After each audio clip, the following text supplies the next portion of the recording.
You are watching National Telegraph, the pinnacle of concise, objective, and investigative reporting. Yeah, yeah, yeah, yeah, yeah, yeah. Yeah, yeah, yeah, yeah, yeah. Yeah, yeah, oh, yeah, yeah. iMix2.com. Yeah, yeah, oh, yeah, yeah.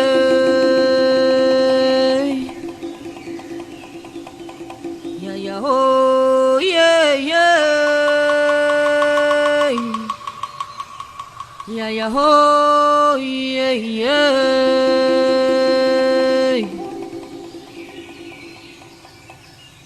Yeah, yeah, oh, yeah, yeah, oh, yeah, yeah, oh, yeah, yeah, oh, yeah, yeah, oh, yeah, yeah, oh, yeah, yeah, oh, yeah, yeah, oh. Enongi wana enyo wero maro bamonio. Chanakani kware. Enongi wana enyo wero maro bamonio. Chanakani kware. Enongi wana enyo wero maro bamonio. Chanakani kware. Enongi wana enyo wero maro bamonio. Chanakani kware. Ya ho hemba e. Chanakani kware. Ya ho hemba e. Chanakani kware. Ya ho hemba e. Chanakani kware. Ya ho hemba e. Chanakani kware. Enongi wana enyo wero maro iMix2.com. Enongi wana enyo wero maro bamonio. Chanakani kware. Enongi wana enyo wero maro bamonio. Chanakani kware. Enongi wana enyo wero maro bamonio. Chanakani kware. Ya ho hemba e. Chanakani kware. Ya ho hemba e. Chanakani kware. Ya ho hemba e. Chanakani kware. Ya ho hemba e. Chanakani kware. Chanakani kware. Chanakani kware. Anari yangi wabae omobe akimba e. O mama e na boche korie. Yoronga e. Yobora besusu ya berari e omunyere wa. O mama e na boche korie. Yoronga e. Enongi wana enyo waro maro bamonio. Chanakani kware. Enongi wana enyo waro maro bamonio. Chanakani kware. Enongi wana enyo waro maro bamonio. Chanakani kware. Enongi wana enyo waro maro.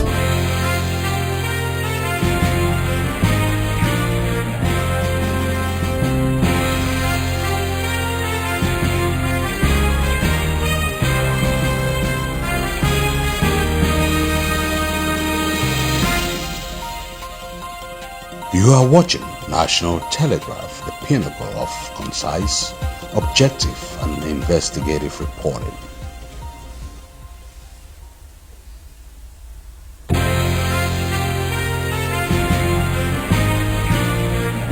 Hello and welcome to National Telegraph Television. I'm Velma Kelly Free, and today we're having a very special edition of the program, and we're having a Cameroonian activist, Eric Tataw, who's going to be telling us a lot about what's been happening in Cameroon so far. We're very sorry for the late start, and we should have started about an hour ago, but we apologize for that. Welcome, Eric. Thank you very much. My pleasure. It's nice to be here with you. Thank you so much. You're welcome. To begin this interview, Eric Tataw so far has been a very special and famous name everywhere. People know him as a monster. Some people think he's imaginary, and people have very different opinions on who Eric Tataw is. So today we shall be finding out who is Eric Tataw. So please, can you tell us who Eric Tataw is? Well, thank you very much. I think I'm just Eric Tataw, like for those who know, and Coincidentally, there's never going to be any way that a man is going to be a monster by himself. And so it's just rather unfortunate that people think the way they think. But basically, I just want to make a few corrections. That I am not a Cameroonian activist per se. Okay. I'm not a Cameroonian activist. I am an Ambazonian activist. Cameroon exists, no doubt, but it is not part of my identity. And I understand that you're doing your job professionally, but I love to be identified by what I represent.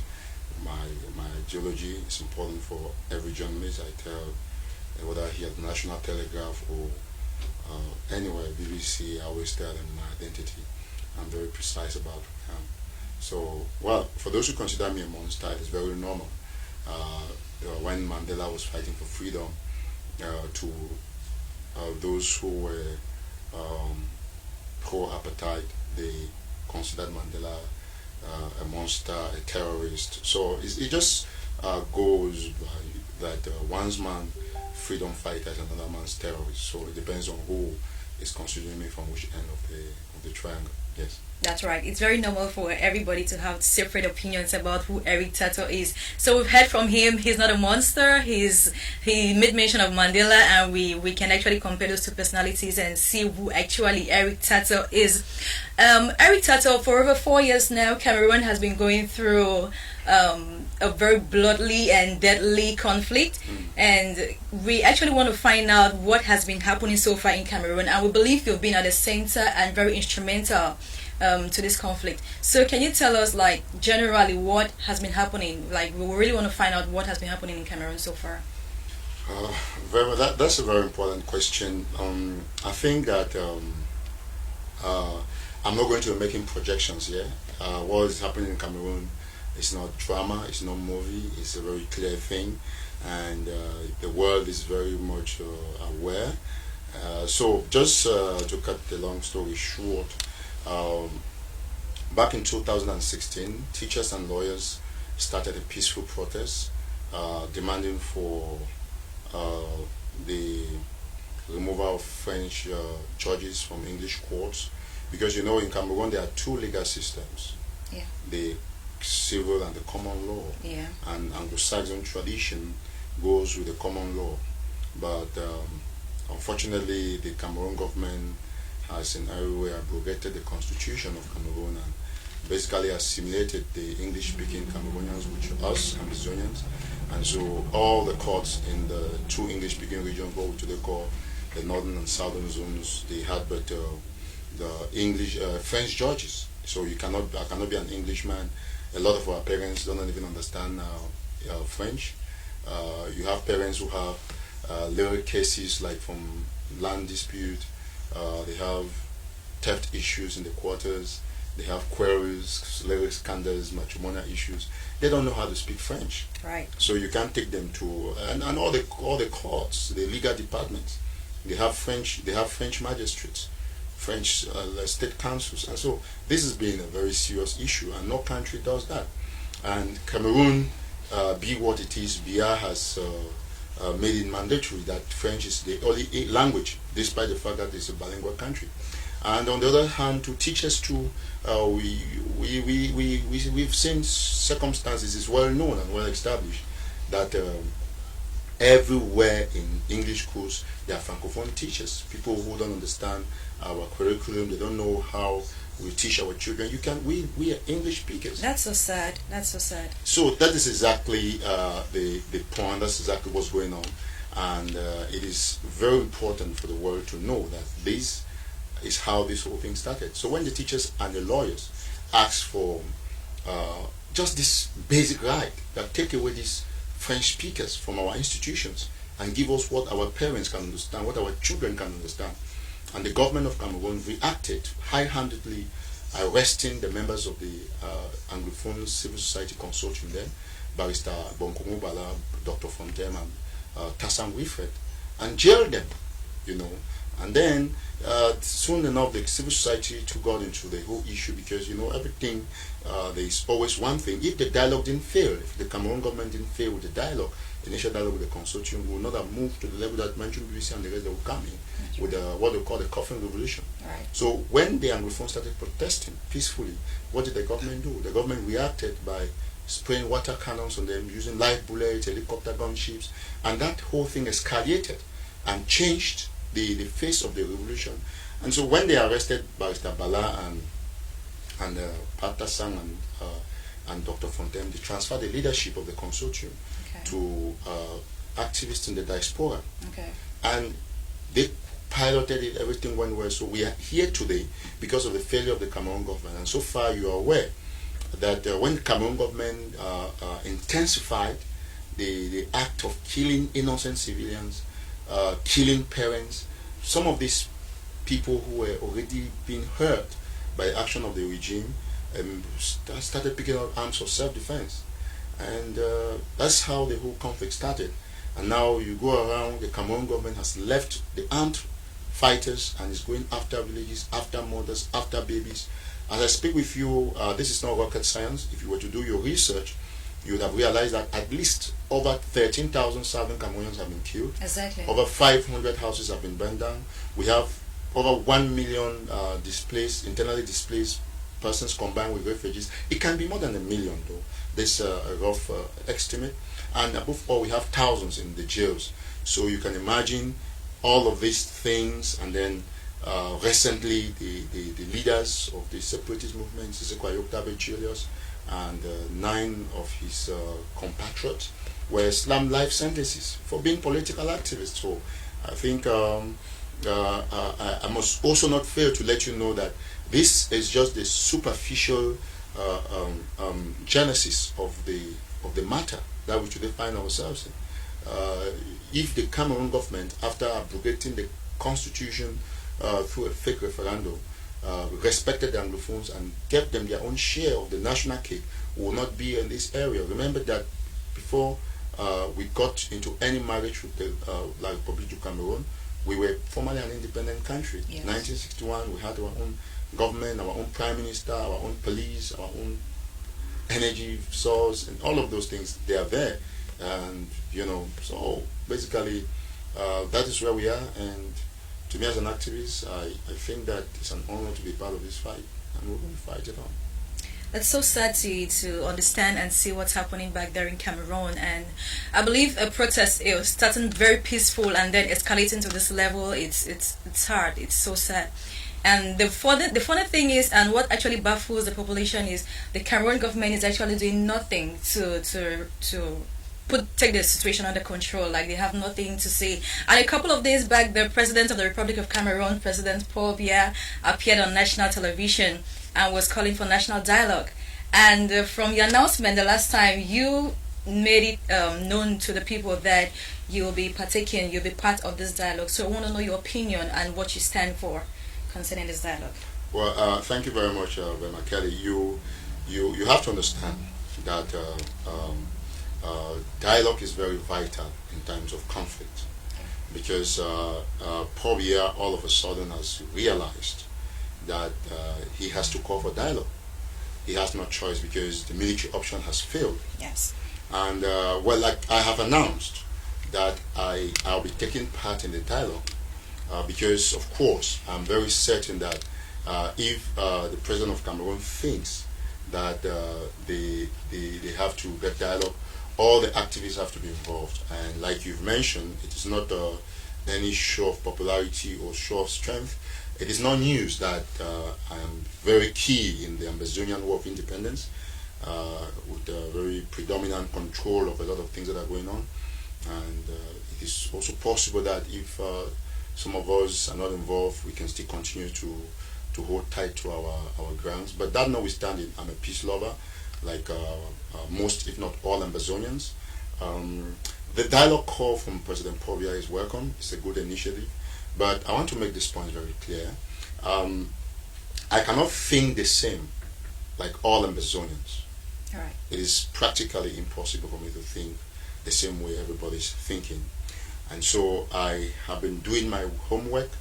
doing my research, trying to understand projections when it comes to armed conflicts and how some of them have been settled from DRC, which is still in Timor, Papua New Guinea, where you have Bougainville, and a lot of other countries that have had issues related to what we are facing today in southern Cameroon. I think dialogue is important. You see, the issue about dialogue is that, yes, I will go for national dialogue, but how am I going for national dialogue? This is very crucial for the Ambazonian people to understand my anecdote. I think that as an activist, I have heard the call of the President of Cameroon, because every Ambazonian has been calling on President Biya to call for dialogue, and now he has called for dialogue. It is very necessary for us all to understand that it's a trap that he is putting out there for us to come and refuse wholeheartedly that we don't want dialogue. We are not bothered about dialogue, like we are troublemakers. But I think I am saying that yes, I'm going for dialogue, and I am going for dialogue by proxy. You know, it is legal to give delegation for somebody to represent you, and it baffles me. I cannot think like all other Ambazonians. We have a leadership in jail. So today, on behalf of myself and anybody who supports me, I am giving my vote to the leadership in jail, Sisiko Ayoktabe Julius, and the rest of his compatriots in jail, Manchum BBC, to represent me in the dialogue. So the Cameroon government cannot ask for dialogue and is holding the leaders of the Ambazonian revolution. Exactly. So to me, as an activist, I know that it should be left for the leaders in jail to decide whether they will have the dialogue in Cameroon or out of Cameroon, because, as you are aware, the Cameroon government has a notorious history of arresting and detaining people after a failed dialogue. Right. You can cite the issue of Barrister Bala, Dr. Fontaine. When the dialogue failed, they arrested them. In fact, they can kill you when they see that dialogue has failed. So I am going for dialogue through the leadership in jail. So I'm giving proxy to Sisiko Ayoktabe Julius, to Manchum BBC, to Patasang. Let them represent me and even my family in the dialogue. That is just very normal. So the Cameroon government can start dialoguing with the poor in jail. So I want to say that let no Ambazonian be deceived that those in jail cannot hold dialogue for us. That is not true. Sure. In every revolution, like we've seen, the leadership, once the dictator arrests your leaders, arrest some people and put them in jail, automatically those people, they are those who are supposed to, we talk for them to be released, for them to sit on the dialogue table. It happened in Kenya with Jomo Kenyatta. It happened in South Africa with Nelson Mandela. Yeah, because I don't see why you want to call for dialogue and then you're keeping the leaders still in jail, like you're giving them some kind of harsh treatments and all of that. I believe they are the people to sit on the table and dialogue if you really want a genuine dialogue. Because I don't know who you want to dialogue with. So you should bring out the leaders and put the stuff on the table, and then you guys talk about it. Well, yeah, your views are very correct, Velma Kelly, because that's exactly what every other journalist thinks. I was talking with some journalists yesterday at some events, and they think the same way. And you see, the point is this: the Ambazonian people have to be wise, because when I hear, I don't differ with those who want a Swiss dialogue. Okay. I think it's not a bad initiative for leaders calling for Swiss dialogue and all of those things.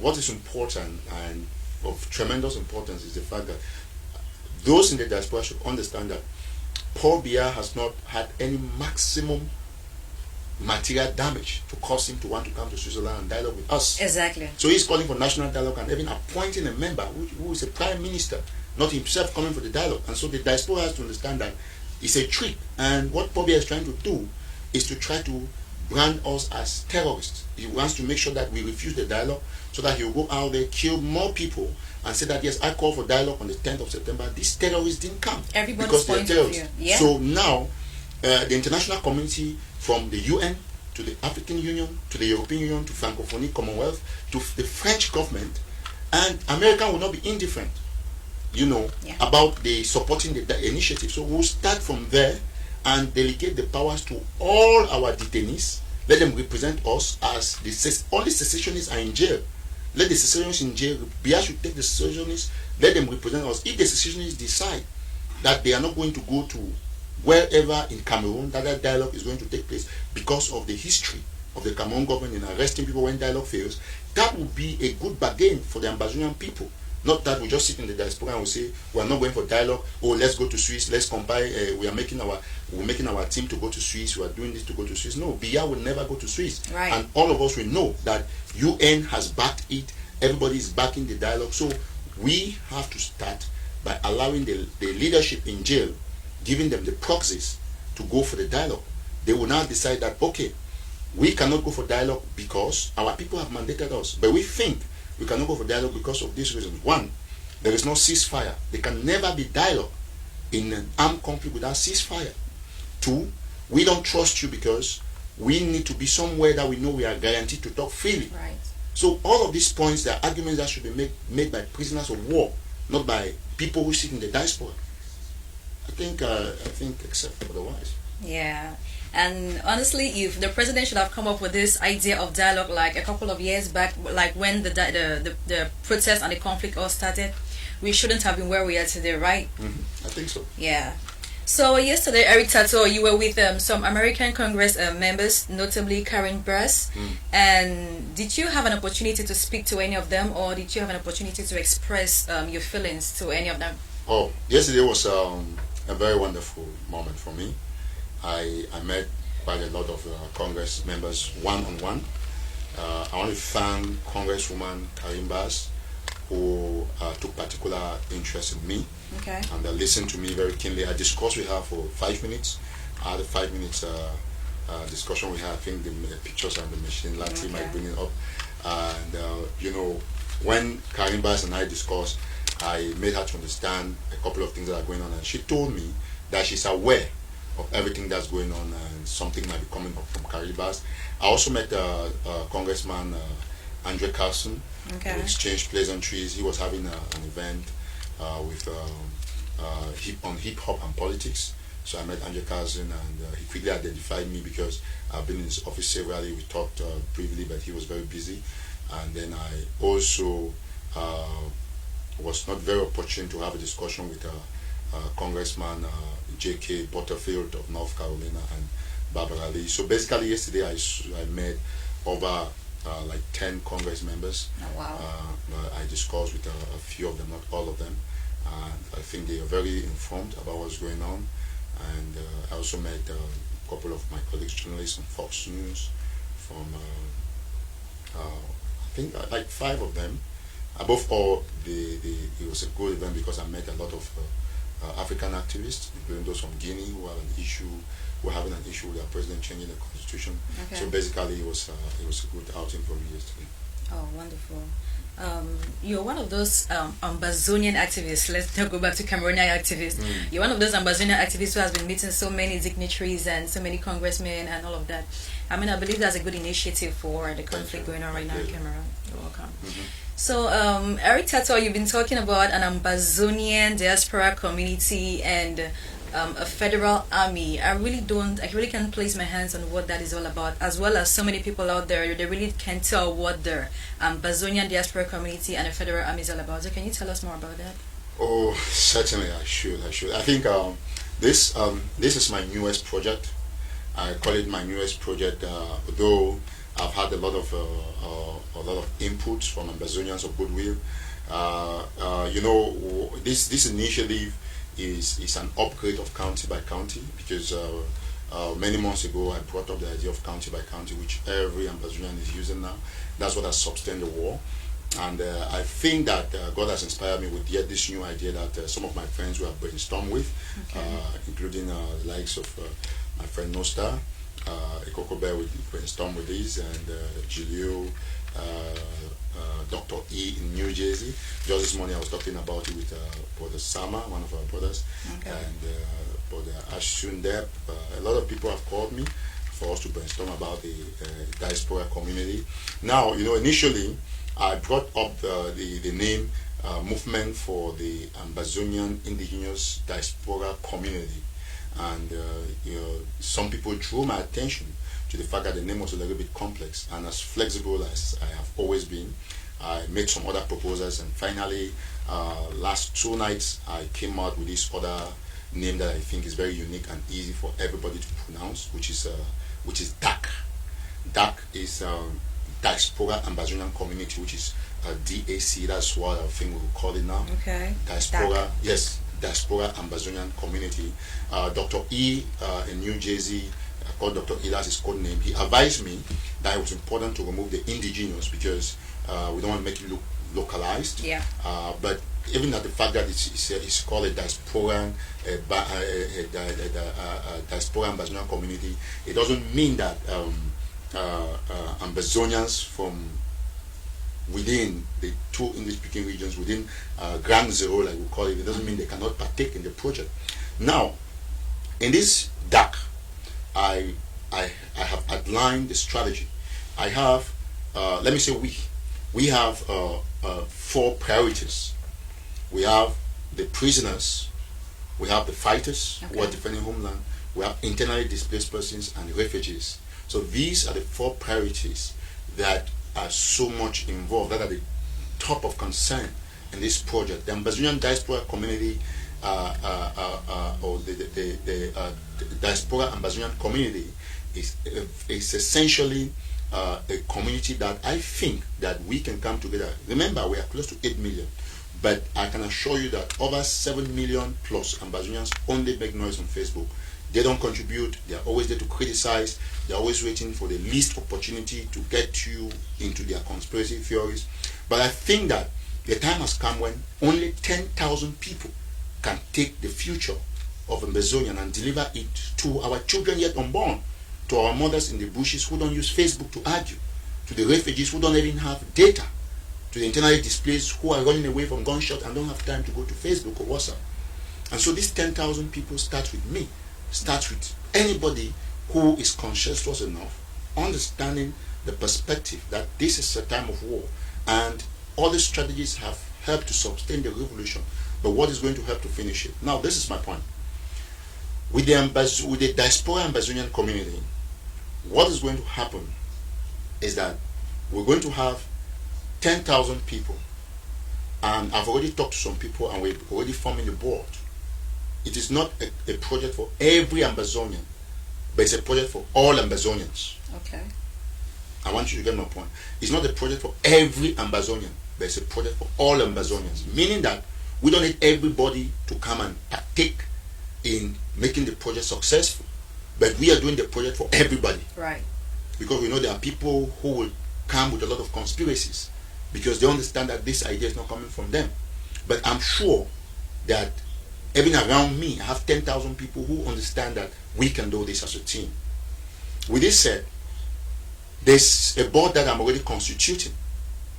I'm taking this personally because I think it's a strategy that has a lot to do not only with making sure that we get ourselves liberated from the clutches of the dictator in Yaoundé Probia, but to also ensure that we start rebuilding Ambazonia, because it's an emergency plan. It's a 5-year independent strategic plan, because once this goes through, I'm sure that from the time we launch this project to the 3rd year, we would have defeated La Republique, and then we'll use 2 years in the project to build back, to rebuild Ambazonia. That's why I call it a 5-year independent strategic plan, and I am going to carry it to the letter. Wow. If it means me putting my entire savings in this project, I'm going to do it, because this is about my life. It's about the life of our children yet unborn, for our children who have not gone to school for 4 years. It's about it's about the legacy that we want to leave as people who fought for freedom.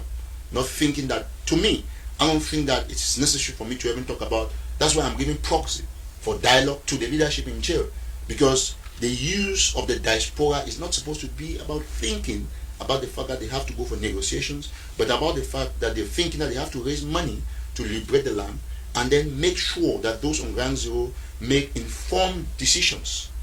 Now, going back to that, I've already contacted Sister Mirabel in Delaware, Alem in Delaware. Alem is from the BLM, Mirabel is from Menchum. I've talked with a couple of other persons. So we are beginning the board. So there are going to be 14 members of the board from 14 counties for the pilot stage.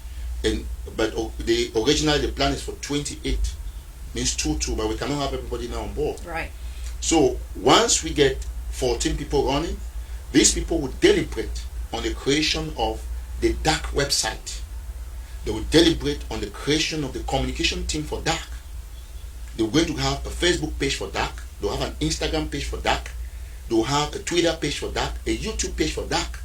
All those things are drawn it in the development plan, in the independence plan for the Ambazonian people. So once we have this, we need just 10,000 people. They get the website, get the bank account, and we're explaining to the bank, we have multiple reasons why we have to raise even $1 trillion US. Number one, the Cameroon government has asked our leaders to pay 250 billion CFA. And we're going to explain to the bank with this court's decision that we need to raise this money to liberate our leaders from jail. So every international organization understands that we are raising this not because BI is going to want to say we are terrorists, because we have needs for finances. Right. We have 1 million displaced persons. The UN is doing great, but the UN cannot do all. Other foundations like Aya Foundation, Barbara Babila Foundation, Madame Pentacosta, the other people in Delaware, Chief in Delaware, Sister Anastasia Kuma in Germany. I mean, I cannot name all the organizations. You know, all the organizations we're going to identify, they have been doing a great job, but they need the support. And the Ambazonian people are richer than the Cameroon government. Right. But the issue is that it's been an issue of mistrust, an issue of embezzlement, scandals, conspiracies. That is what has delayed our revolution. And I think that I'm not bothered about those who try to make treacherous remarks about my actions. I'm bothered about this project, because this is a do-or-die project for me. It's on my chest. It's a sleeve, and I can't miss it out. So I'm going to be the sniper to get it just right, because this is going to change the face of the game. And I'm very optimistic, the same way I was when I brought in county by county, that the DAC project is going to change it. It's going to collapse all the division, because the leaders will no longer have money. The money will be controlled by the community. And if you have a project, you come to us to ask us to give you grants. It's free, depending on the deliberation from the DAC on your project. It's no longer going to be an issue of who is this, who is that. No. Now, we are also going to create a DAC reservoir in the diaspora. The DAC reservoir, there are storage systems where people in particular blocks in Europe, America, anywhere, they can go and rent a block, a storage, and the community around them knows that this is the Ambazonian, this is a DAC storage. They go and put in stuffs. If you want to donate, go and put it there for the DAC project. You put it there, you take a receipt. We're going to get somebody to stay there voluntarily, and then we have time. We're going to create all this, going to be on the website. So if you, Velma Kelly, you want to contribute to the DAC project, you just drive to the storage, and you have dresses or shoes or anything. You don't need to call Eric Tataw. Right. You don't need to call ABZ. You just need to go down there. You give your product the same way you can go to Goodwill, to any area. We need to get all these actions on board, so people can contribute. And in 1 month, we have to change the face. The refugees have to be comfortable. And there are people who eat, they throw stuff, they have tomatoes, they get free food from places. We've got to put that in the DAC reservoir. When we put that in the DAC reservoir, from the DAC finances, I'm coming to the finances, we will now be able to hire containers, ship it, and we might give the bill of lending to Aya Foundation, to Barrister Bobala, to Babila Foundation, to Anastasia Kuma, to all the foundations who identify them. So, okay, you are the person who is in charge of this container. This container is going to Nigeria. This container, remember that we don't have refugees only in Nigeria. We have refugees in Ghana. We're going to ship to Ghana. We're going to take care of those in Cyprus. I mean, everywhere that we have refugees, we identify Morocco. So the DAC reservoir is going to help to change, because this is a war of independence. It's not some social media noise all the time. So people have to bring projects that will help to give the people confidence that they can see Boya at last. And this is the DAC. The DAC is going to make them see Boya. Going further, now, once the website is created and the board of 14, which will later be upgraded to 28, once this board is put in place, which we're going to make sure we compose it in the shortest time possible, now the website will be there for a minimum of $50 donation for the 10,000 members of the DAC. We are 8 million. I didn't call 20,000 people. I didn't call 1 million, because I don't need 1 million people to liberate Ambazonia. But we need 10,000 people. If I had the money, if I had $10 million, you know, I will put it in the fight, and I will not ask for reward. Right. But I don't have that kind of money. So, the little I have, I use it to do diplomacy on behalf of the Ambazonian people. I don't do diplomacy for myself. So once we have this DAC finance running, deliberated by the 14 members, we are going to have $50 every month at minimum. And minimum means there are doctors who can put $1,000 every month. There are people who can put $500. When you print your receipts, there are people who can put $100. People can put $60. Eric, to cut you short, there are a lot of people out there who are actually willing to invest and be part of this very big and huge project. But now the problem is, how transparent is it going to be for them to invest in such a huge project? Perfect question. That is why I talk of a board of directors, members of the board of DAC. It's a deliberation. Very good question. The communication arm will make sure that every week they come out and update the people on the financial situation. Print out and put it there that this is your money. And remember that this money, Cameroon government will be very shocked that in 1 or 2 months we're going to raise like $5 million or thereabout. And this money is used to pay the bills for our leaders, and we'll decide how we spend our money. It's not the US government will tell you we must spend it like this. So any other discussions about the intricacies of how money will be spent, miscellaneous, they know, stick, sugarcane, all those things, we're going to talk it behind stage. But this money, apart from using it to treat people who have been wounded, to give NGOs to help our refugees, because our people don't trust the Cameroon government. That's why they don't receive any food items from the Cameroon government. We are the only people to give our people food. Right. So once this is done, we are going to ensure that our refugees are well fed. And remember that with this DAC, we are going to put in place a federal army to safeguard the territory. This is still going to come from there. We have the right to an army. Yeah, you talked about the federal army. So I will not expatiate much on the federal army, but people understand. So I will talk it subsequently, maybe not on this platform. Okay. But they understand what I've said a lot about the federal army. I'm going to reach out to activists. Yesterday, I was on phone with Mark Barretta. I tried to sell the project to him. It's important for him to come on board. I'm going to reach out to Joshua Carr, that I have not reached out to a long time ago. I'm going to reach out to Capo Daniel, to Tapang Ivo, to Vela Franklin. Okay. I'm going to reach out to all the activists, because it's important for me to try and let them reject it, than for me to just stay thinking that they're going to reject it. There's no harm in trying. Right. I'm a very flexible person, and I think this is a project that is for all Ambazonians, although we don't need everybody to contribute into the project. But Ambazonia will be liberated for everybody. So I think basically, once this is done, the whole philosophy is going to change. And DAC is a project that I know the Cameroon government will fight so hard to destabilize it, because this is going to be the new dawn for the independence movement of Southern Cameroon. Okay, that's a big initiative. So I want you to tell us, is the DAC project just based for diasporas, or it's based for people back home also invited to join the investment too? Of course, the issue about a meeting, a name of a meeting. Okay. Like we have a family meeting, you have meetings that Rocco people can have the meeting, but you have other people who come in. So this is not even this kind of projection that this is an Rocco meeting and this person is not supposed to come because it's not Rocco, but this is an Ambazonian project. Okay. We say the only thing there is the addition of the diaspora, because we're running it in the diaspora and we move indigenous to make it look international, so that we can move out to the Senate, to the Congress, because this is going to be registered. So everybody on Ground Zero is part of the, because all of us are in the diaspora, because even Ground Zero is echoes to diaspora, because you are not safe. Those in La Republic are in the diaspora. So everybody is a project for all Ambazonians. Although we know that all the 8 million people, some will go out today only look for holes to make sure that they castigate the project. That's right. And let me tell you something about the DAC. With my projection, in 1 month, we're going to raise at least $500,000 US, $500,000. Oh, wow.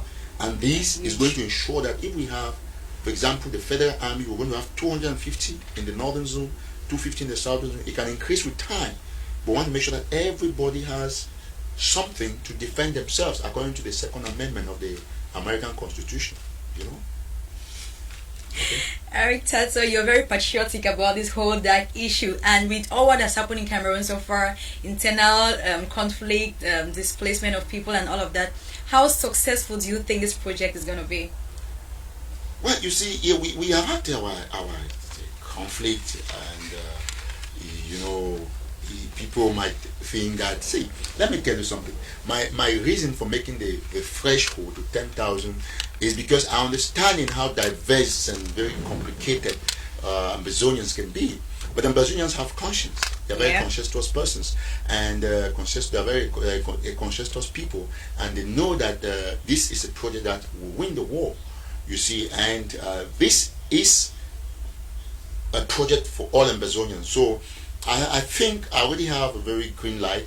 A lot of them are interested, and we just need to kick it. We need to try. We need to, as I've said, I'm going to reach out to the activists, all the activists. Yannick Sikot, I didn't mention Yannick Sikot, Aaron Carr, Atanga Achiri, Ashu Kingsley, Kemi Ashu, Mary Bessem, Abu Free, Mami Gera. I'm going to reach out to all the activists. If I don't mention your name, don't think you're not important. Maybe I just forgot, and because I don't have a paper on me. But I'm going to reach out to all the activists so that we can change the face of the game. People can continue doing their politics, but I'm done, and now it's a new era. It's a new era indeed. So, Eric Tataw, any final word for the Ambazonian people, the international community, before we close the interview? Perfect. To the Ambazonian people, first of all, I want to seize this rare opportunity to let them know that no human being is perfect.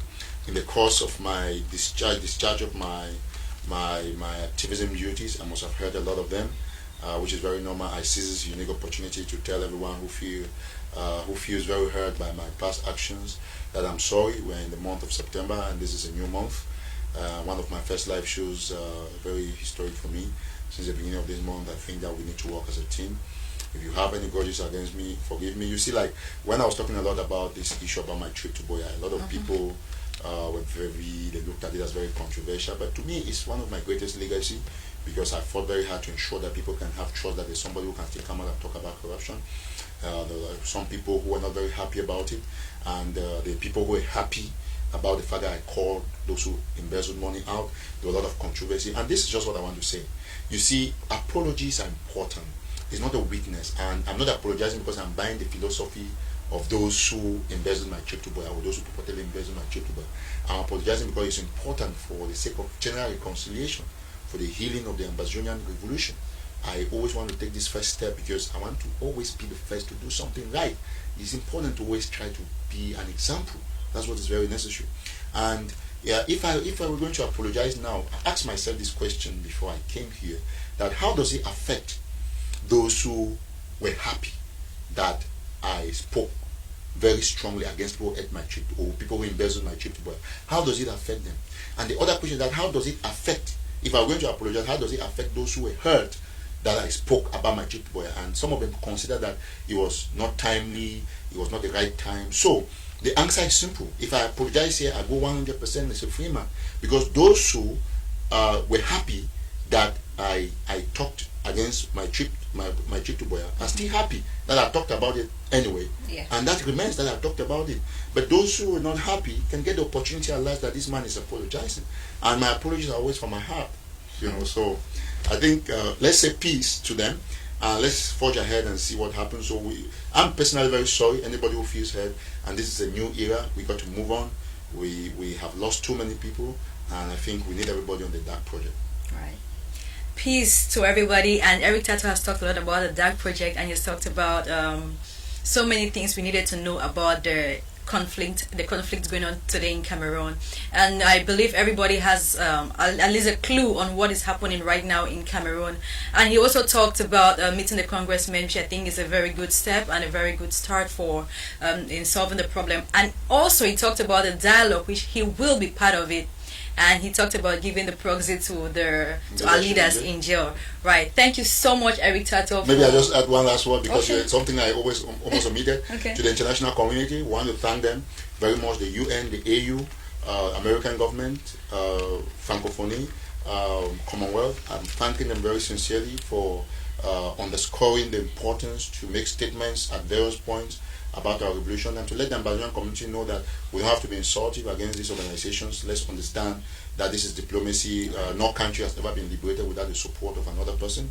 So we have to try to calm down, study the situation. We're going to see what's going to happen with the national dialogue. To me, I'm in support of the dialogue, but I give proxy to leadership in jail. It's important in the international community to see us, that we too are pushing for the dialogue, and we know what the outcome is going to be already, and so let's not allow BR to give us a bad name.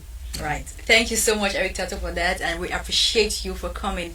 And thank you to our viewers and audience for staying tuned to National Telegraph, and keep watching National Telegraph. Until then, next time. Thank you. Bye-bye.